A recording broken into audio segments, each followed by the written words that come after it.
বন্ধুরা, এখন সন্ধে দেব আর কি। এখন 5:30 বাজে ঘড়ির কাঁটায়। 5টার সময় বর দোকানে বেরিয়ে যায় চা খেয়ে। তা আমিও চা খেয়ে নিয়েছি। চা খেয়ে নিয়ে একটু কাজ করে নিলাম। কাজ টাজ করে নিয়ে জামাটা চেঞ্জ করে সন্ধেটা করে নিচ্ছি।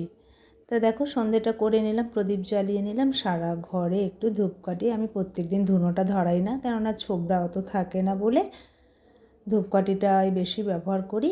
তা বাইরের থেকে সারা ঘর ভালো করে দেখিয়ে নিলাম। এটা প্রত্যেক দিনেরই কাজ আমার। সন্ধেবেলায় যখনই সন্ধে দিই, আর এখন শীত পড়াতে বাসনটাও আমি মেজে রাখি। আর সামনে 1 ঘটি জল ঠাকুরের কাছে দিয়ে রাখি, কেননা বেলাটা ছোট। আর মানে সন্ধ্যের থেকে রাত পর্যন্ত বেলাটা অনেকটাই বড়, তাই সময়টাও পাওয়া যায়। তার জন্য বাসনটাই মেজে রাখি। আর দেখো আমি এখানে চাদরটাও চেঞ্জ করে নিচ্ছি।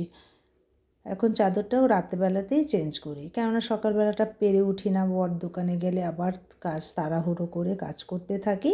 তার জন্যই সন্ধ্যেবেলাটাই অনেকটা সময় থাকে ফাঁকা। বর চলে যাওয়ার পরে তারপরেই আমি চাদর টাদর এইসব টুকটাক কাজ যা থাকে সেগুলোই করে নিই। তাই বন্ধুরা, আশা করছি ভিডিওটি তোমাদের ভালো লেগে থাকবে। যদি কোথাও ভালো লেগে থাকে একটি লাইক কমেন্ট করে দিও।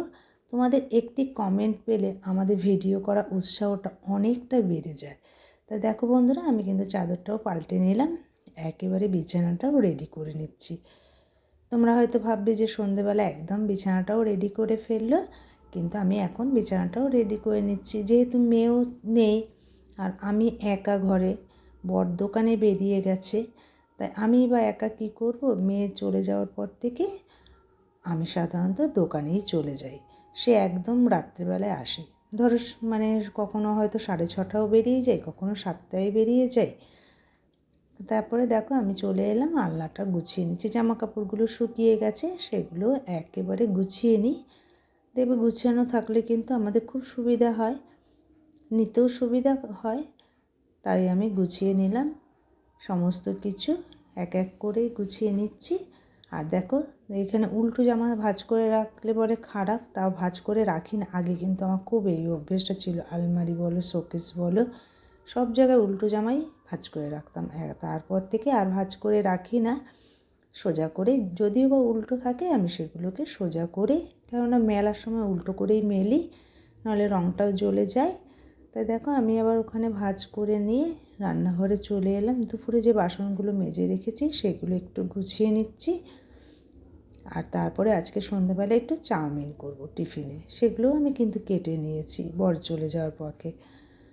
এখানে একটু বাঁধাকপি নিয়েছি, পেঁয়াজ, আদা, রসুন সমস্ত কিছু কুচি করে নিয়েছি। আর একটু চাউমিন করব বলে এখানে দেখো জল বসিয়ে দিলাম। জলের মধ্যে প্রথমে চাউমিনটা সেদ্ধ করে নেব।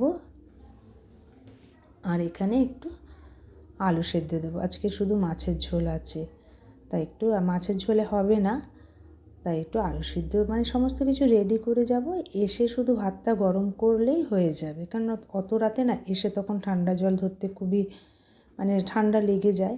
যার জন্য আমি মোটামুটিভাবে সমস্ত কিছুই গুছিয়ে রাখি।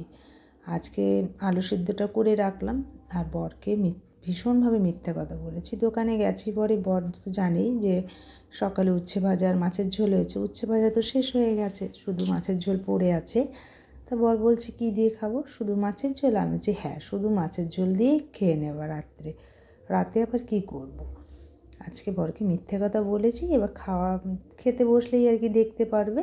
তাই দেখো চাউমিনটাও আমার সেদ্ধ হয়ে গেছে, একটু জল দিয়ে ধুয়ে নিলাম। আর এখানে গোলমরিচ, আমি আবার দোকান থেকে না গোলমরিচ মানে দানাগুলোই নিয়ে আসি, পাউডার প্যাকেটটা আনি না, কেননা প্যাকেটটা আমার ভালো লাগে না। ঠিক দানাগুলো এনে আমি একটু বেটে নিয়ে রেখে দেবো কৌটোয়, এবার ইউজ করব যখন যেটা লাগবে। তা দেখো এখানে আমি একটু পেঁয়াজ আর প্রথমে আদা রসুন দিয়েছি, তারপরে পেঁয়াজটা একটু ভাজা ভাজা করে নেওয়ার পরে একটু বাঁধাকপি দিয়ে দিলাম। কেননা আমার চাউমিনটা না 2 ভাগে করতে হবে, যেহেতু বরেরটা ডিমের কুসুম ছাড়া, আর আমাদেরটা মানে আমারটা যখন মেয়ে থাকে তখন দুজনেরটা একসাথে করি, আর আমারটা আমি একটু ডিমের কুসুম দিয়েই করি। আর দেখো এখানে একটু সয়া সস দিলাম, আর চাউমিনটা দিয়ে একটু নাড়াচাড়া করে নিচ্ছি, আর একটু ভিনিগার দিয়ে নিয়েছি। এটা এবার হয়ে গেছে, নামিয়ে নেব। এতে আর হলুদ টলুদ কিছুই দেবো না, একটু ঝালের জন্য ওই গোলমরিচের গুঁড়ো দিয়ে দিলাম, কাঁচা লঙ্কা কুচি আর দিলাম না এর মধ্যে, খুব বেশি ঝাল হয়ে যাবে তার জন্য। দেখো এটাও আমার রেডি। এবার বড়েরটাও কমপ্লিট হয়ে গেছে। দেখো বড়েরটা এরকম হয়েছে, একটু হলুদ দিয়েছি বড়েটা, তার জন্য হলুদের কালার হয়েছে। আর এখানে দেখো একটু পেঁয়াজ কুচি দিয়ে নিলাম, কেননা বরকে তো আর সস দেবো না, তার জন্য দুটো টিফিন বক্সে নিয়ে নিলাম, দুজনেই দোকানে খেয়ে নেব। আর এখানে আলু সিদ্ধটাও হয়ে গেছে, তো প্রেশার কুকার সমস্ত কিছুই মেজে নিচ্ছি। আমি কখনও বাসন টাসন জমিয়ে রাখি না যে পরে করব বলে, যখন এটা তখনই করে ফেলি। আর দেখো আলু সিদ্ধটাও মেখে নেব বলে এখানে একটু পেঁয়াজ কুচি আর সামান্য রসুন কুচি দিয়েছি, দিয়ে একটু নাড়াচাড়া করে নিয়েছি।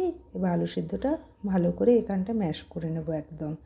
এভাবে খেতে কিন্তু ভালোই লাগে জানো না। এখানে কিন্তু কোনো লঙ্কা আমি দেইনি। আর এই যে আমার চাও কমপ্লিট, 2 কাপ চায়ের মতন নিয়েছি, যে দুজনেই খাবো। শীতকাল বলেই আমি একটু খাবো, আর গরমকাল হলে বর চায় না সেভাবে, শীত বলেই বলে একটু চা আনবা। তা দেখো আমার এখানে আলু সিদ্ধটাও একদম রেডি। এখানে কোনো ঝাল দিইনি আলু সিদ্ধতে, কেননা লঙ্কা দিলে আবার দানা ফেলতে হবে বলে ঝাল ছাড়াই করে নিলাম। আর মাছের ঝোলটাকেও ভালো করে ফুটিয়ে নিচ্ছি। তাহলে ওই যে এসে আমি শুধু ভাতটা গরম করে নেব, আর সমস্ত বাসন তো আমি এখনই মেজে নেব। আর খাওয়ার পরে যেই 200 বাসন থাকবে ওটাও মেজে কমপ্লিট করে নেব, শুধু হাঁড়িটাই রেখে দেব। তা দেখো বন্ধুরা, আমি কিন্তু যখন যেভাবে কাজ করি সেভাবেই তোমাদের সাথে শেয়ার করার চেষ্টা করি। তোমাদের যদি একটু ভালো লেগে থাকে চ্যানেলটি সাবস্ক্রাইব করে দিও। আর তোমরা কমেন্ট করে জানিও যে আমার কথাবার্তা তোমাদের কেমন লাগে। তা দেখো এখন ঘড়ির কাঁটায় 7টা বাজে, আমি কিন্তু দোকানের দিকে বেরিয়ে গেছি, চলেও এসেছি। দুজনে চা খেয়ে নিয়ে চাউমিন খেয়ে নিচ্ছি, বড়ও খেয়ে নিচ্ছে, আমিও খেয়ে নিয়ে এখানে বসে গেলাম। আমি সাধারণত বেশি কাজ করি না, বড়ই সাধারণত করে, লোকের চাপ থাকলে তখন আমি করি। তা দেখো বড় ওখানে আলু টালু মেপে দিচ্ছে।